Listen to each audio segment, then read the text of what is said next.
All right, you've got to record it. I can't record it apparently. Okay.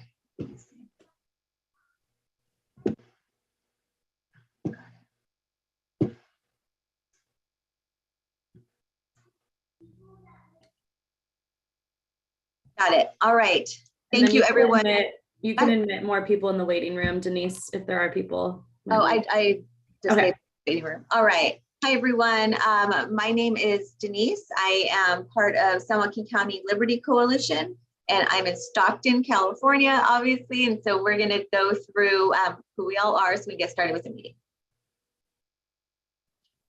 Hey everyone, I'm Kaylee. I'm one of the founders as well of San Joaquin Liberty Coalition, and I'm also right here in Stockton. So we're just here to support you guys and get you guys informed on what's happening in the county and how we can continue to secure our freedoms.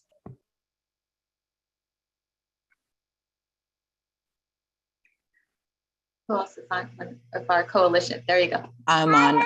Hi, everyone. My name is Ana E. Bautista, and I am also a member of the San Joaquin Liberty Coalition. One of the main things that I do is translate documents.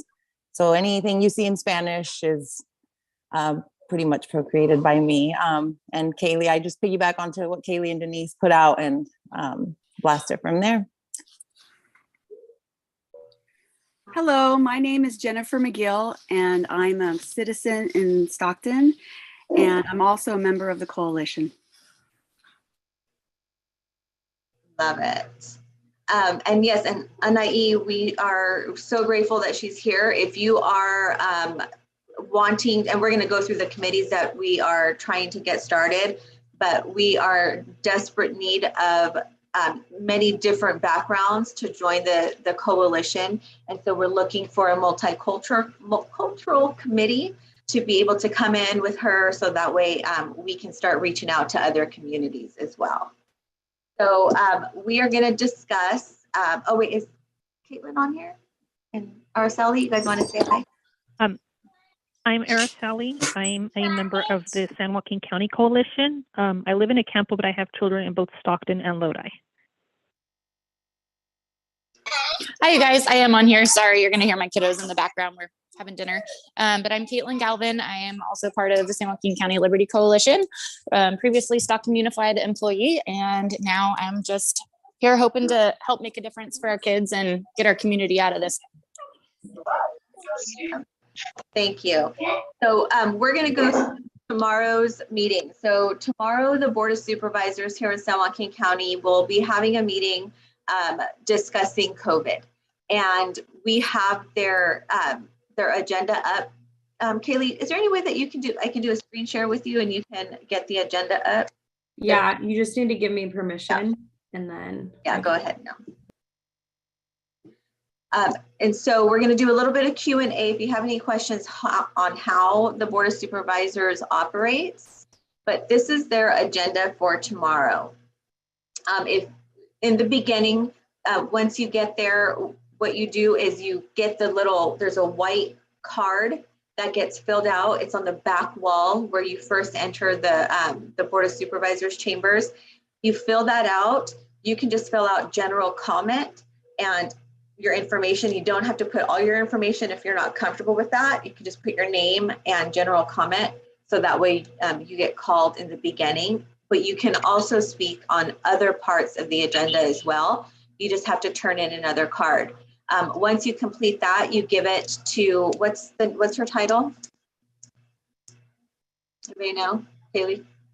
Clerk of the board. Yeah, the clerk of the board. Thank you, Rochelle. You turn it in to her, and then it will get sent to the chair.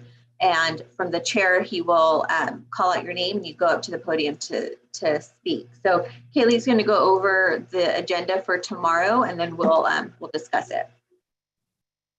Yeah, and another thing to note, even if you don't show up right at 9 a.m., they usually have some form of like discussion. They have a presentation, like as you see here, they'll do the recognition of the retiring deputy director.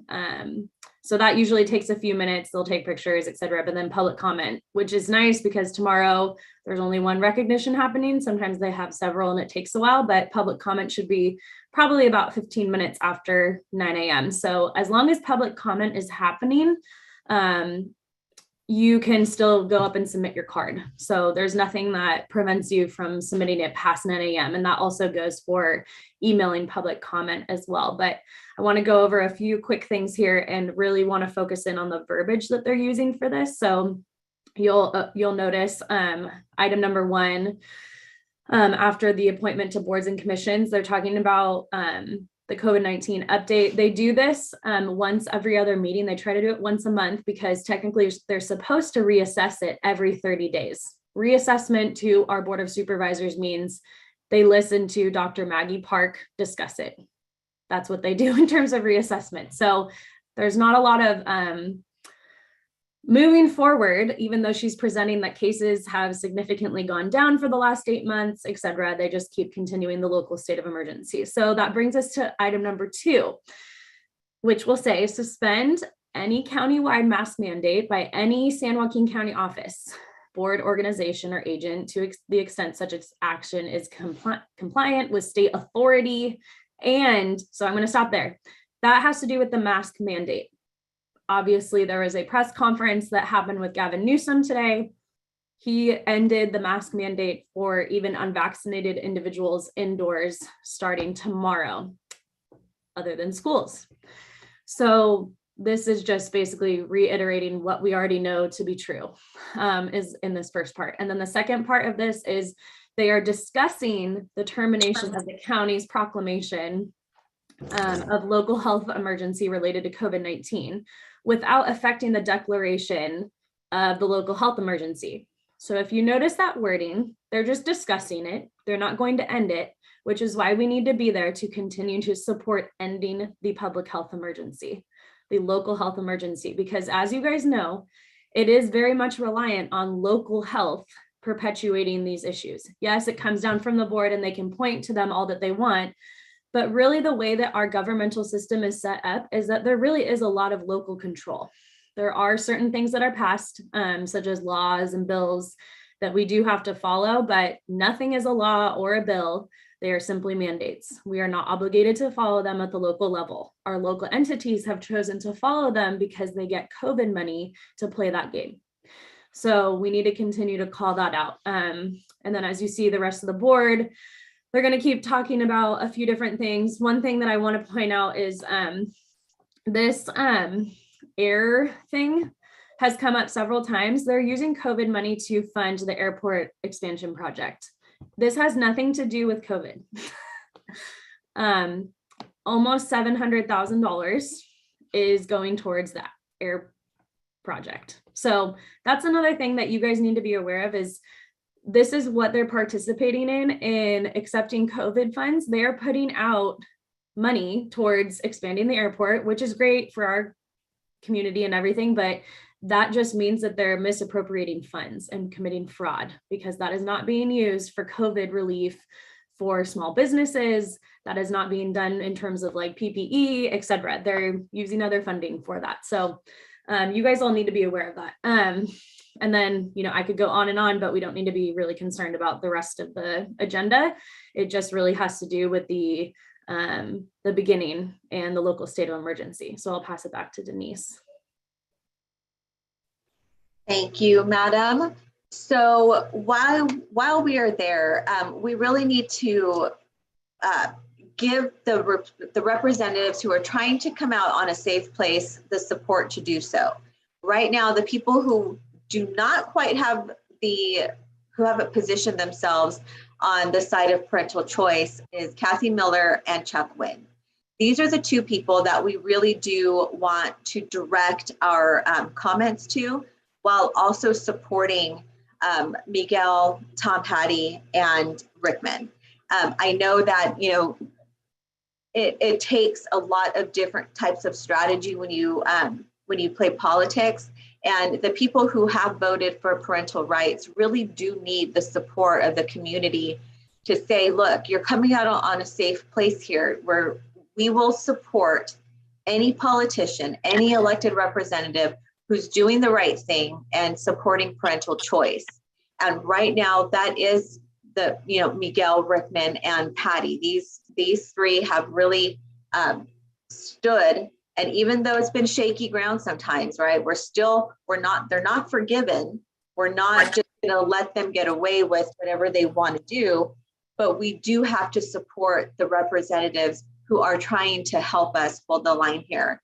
And I can say San Joaquin County really is a strong county compared to a lot of the, compared to Sacramento, where the Board of Supervisors there has completely cut off the public from all and everything that has to do with COVID, and they've demonized the people who come to the board meeting. So we do have better terrain here in San Joaquin County, and yes, we may not have decisions that the board members make, but they have made and have been on the right path for us. We still have to hold them accountable, though. So there's that line of holding them accountable, but also supporting if they're introducing bills that are for parental choice. So when you are doing your comment tomorrow, it's really important that we show that we're a unified group. And that means when you go up to the podium, you can say, I'm a member of San Joaquin County Liberty Coalition. You can say, we are here to support ending the public health emergency. We are here to support allowing our children to go to school without discrimination, without segregation, and support their education instead of, punishing them because they want to breathe freely. So Kaylee has put examples of templates in the chat. You can access it there. You can also go on liberatesjc.com and look at the kind of resolutions that have been introduced. It's important to understand what terrain San Joaquin County has been on, so that way you can speak clearly to the board members and understand the process there. Are there templates on there as well, Kaylee? We just have like the FOIA request template, but nothing past that. We've kept the rest in Google Docs. Okay, and they don't have access. So we'll try to work on that. Do you guys have any questions for tomorrow?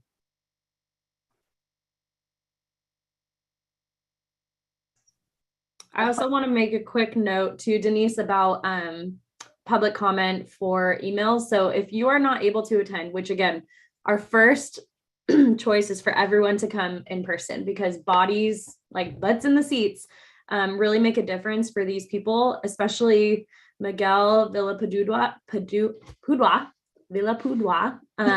that doesn't like to have pressure and people against him. But when he sees the amount of people that's there maybe supporting him and making the right choice to end the local health emergency, he will have courage to do so. I will say that Rickman, Patty, and Miguel have they've all done town halls with us. Chuck Wynn and Kathy Miller don't even respond. So that just should show you guys enough of like, it really, and this has nothing to do with the party lines, because I will tell you guys right now, Chuck Wynn is a Republican and Miguel and Rickman are Democrats. This has nothing to do with party lines. It has everything to do with what's right and upholding the Constitution.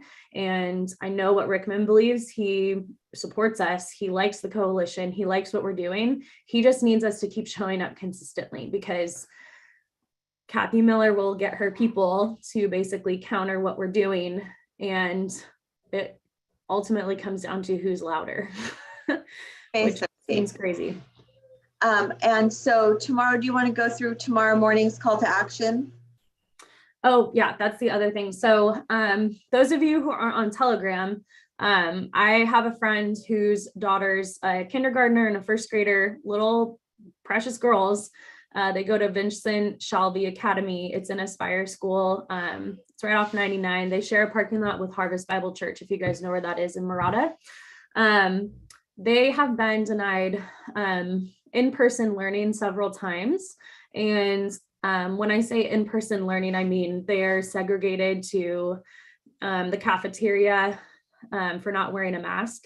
And they also are not allowed to use restrooms with other students just because they're not wearing masks. And they also couldn't play outside or participate in PE because they were not wearing masks, even though kids don't wear masks while playing PE outside. So the school has basically doubled down, and this is specific to Aspire charter schools. They put out a letter saying that they will exclude students for not wearing masks from now until March 11th, and then they can decide what they want to do on March 12th. This is super unconstitutional. It's against multiple ed codes to say that you're going to exclude students for not wearing a mask. They are not a threat to other students. These are little girls, 6 and 7 years old. And so what our call to action is tomorrow is to walk up with the mom. All of us as moms, parents, link arms with the mom at 8 a.m. at Vincent Shalvey Academy and walk these girls into school. I don't want to divulge too much information. Oh, Jessica. Aspire is asking staff to participate in a poll, asking if they want to keep their own mask mandate longer. This is great. That's a lot. You know, we have been fighting these schools, and they have been saying schools can't make these decisions. They can't make their own decisions. Obviously they can. They can. So we are asking for people to show up. You know, I know that it's difficult. It's 8 a.m. on a, work day or school day. But if we don't show up to support these children and this family, then it's going to be really difficult for other children to start speaking up. I mean, they're being sent with masks on while there's a Super Bowl and NASCAR and all these different things. And I can't even stress how important it is for the support to be there, not only for the kids, but for the mother as well. It's going to give her the ability to really fight this, because it's going to be a fight. So please show up, be there, and we're going to document, because this is really like a George Wallace moment, the moment of no discrimination, no segregation on our children. It's been 2 years. So we are asking you, please show up, please have appropriate signs, appropriate, American flags. We are nonpartisan, so we are not trying to have, political flags. This is all about our children's right to an education and right to breathe. So we have also discussed, and it's going to come out, we're going to work on it a little bit, but on Mondays at 5:30, we are going to start kicking up our Coffee with San Joaquin County Liberty Coalition. Come after work, kind of have a discussion on things that are happening in San Joaquin County. We are really trying to see and get a feel for people who are interested in running for office, and kind of walk you through that process, what it looks like, what it feels like, and what you can do to take seats like the school board, city council, and board of supervisors. It is really important, if we're going to course correct, that we have people who are going to run for these positions, because if we want to get these other guys out, we need to make sure that they're not going to put in place worse people. So we'll have that meme ready to go, hopefully within the next couple of days. And then we do ask, please share it on your social media. I'm so bogged down. We're so bogged down right now. So we need your guys' help to share the information. If San Joaquin County is going to be a safe county for our families, we're going to need everybody to bring 3 friends. I mean, this affects so many people. I hear so many different parents having problems with this and really trying to figure out a solution. You can't get a solution if you don't show up. And so, too bad this meeting wasn't filled with the 300 people that we have in our channel right now. But I appreciate the ones who are here to really start stepping forward and putting the kind of pressure. It doesn't take hundreds and hundreds. It would be beautiful, but it does take consistency, and it does take loud voices to put a stop to what's going on here in the county. Anybody else want to add anything? Anai, Araceli, anybody want to add anything? You guys want to talk about the bonds, or not yet? Yeah, I mean, I'll probably just add about the going after the insurance policy. So it's like the bonds, except in California, we don't have bonds for elected officials. They have oaths of office that are protected under liability policy. So insurance is what runs the show. And what Araceli and I are working on is basically gathering information to serve them with a letter of intent to basically drop all the mandates, anything COVID related, that is unconstitutional, and with the intent to file a claim for their insurance policy. So we've got the wheels going for that. We'll put out more information once we need more engagement, because we're going to need everyone that's in school districts to basically sign to their pertaining school district. And even though my kids aren't in the school district, I'm still a taxpayer. So Lincoln Unified is where we're designated. So we'll start working that, expediting that so that we can gather information and gather signatures from school districts. And really quick, I'm going to give you guys a 30-second overview of why bonds are insurance policy. If you guys haven't been following, different people going after bonds, think of whenever a publicly elected official takes office, they have to have insurance coverage. Similar to when you buy a car, you cannot be in California without insurance coverage. If you have someone that is a reckless driver and you have 6 people making claims, you get in 6 different car accidents, you have 6 different people making claims on your insurance policy, your insurance is either going to drop you or highly investigate what you're doing and most likely increase your premiums or say, we can't cover you, you're a liability. That is exactly what will happen because we are going after their insurance policies, and each individual person that lives in the district or lives in the county, if we're going after board of supervisors, we could file a claim against them. And we have multiple things that we can file. There's how many are there on an E for school districts? I think over 20 that we can file against their insurance. So over 20 different types of claims that each individual person could file against their insurance that they're breaking. So that is the main goal. So we don't want to get to that point. That is the end result. But I think we've given them plenty of warnings of stop doing this. And basically what happens is if they drop their insurance, these people will be liable for any reimbursables that they tried to submit. They will have to pay them back out of pocket. So if they have meal, gas, any of these things, equipment, whatever that they get to write off and submit as a reimbursable, guess what? They have to pay them back. And so now we're going to once again go after money because that's what they've been doing this whole time is saying, well, it's about the money. Well, it's about the money for us too. And we want you guys to pay. So I know it sounds really intense, but unfortunately, we've been trying to warn them and pleading with them very politely, in my opinion. So we are going to go through that process of intent to serve, et cetera. So we'll keep you guys updated what that looks like. But we definitely want to have dedicated people from each area that can help with gathering signatures for intent to serve. And I think that is a good segue, Denise, into committees for each area, if you want to tackle that. Sorry. Yes, I was all talking. I didn't know I was on mute. We have been talking about the coalition needing help. It is impossible for us to do all the legwork. And so we really are looking for people who are interested in doing committees. You don't have to be front and center of anything. You can be on the back end of stuff, but we do need committees for, social media. We need committees for, different backgrounds, multicultural committees. We need committees for to tackle the boards. So the school boards, if your niche is the school boards, then we need you to stay in that lane and work the school boards, just like Ashley does. She's laser focused on that. And so if you want to do city council or board of supervisors, all of these are going to take specific committees to really work on, because you can't do all of it. We need your help. We've been asking for a while. And so we're now really starting to buckle down as legislative session has now started, and multi different bills that have come out that will mandate the COVID-19 vaccine for K through 12, mandate the COVID-19 vaccine for the private employee sector.